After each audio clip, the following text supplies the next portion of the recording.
যার দুই নয়নে দেখছে তাকে কেউ অবিশ্বাস করাইতে পারবে না।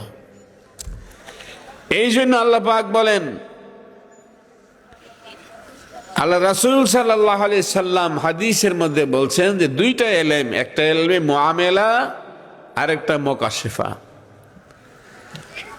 হে বন্ধু আমার, আল্লাহর নবী সর্বপ্রথম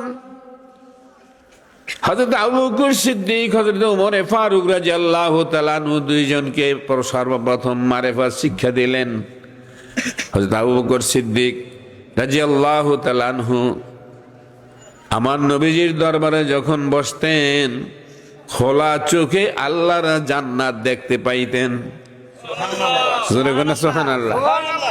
নবীজির দরবারে বসে থাকলে আল্লাহর জান্নাত দেখতে পাইত। সুবহানাল্লাহ। যখন আবার বাড়িতে চলে যাইত তখন আর দেখা যায় না। এরকম বেশ কিছুদিন যাওয়ার পরে হঠাৎ করে হযরত ওমর ফারুক রাদিয়াল্লাহু তাআলা আনহুর একই অবস্থা ছিল। নবীজির দরবারে বসলে জান্নাত দেখতো, কিন্তু যখন বাড়ি চলে যাইত তখন আর দেখে না।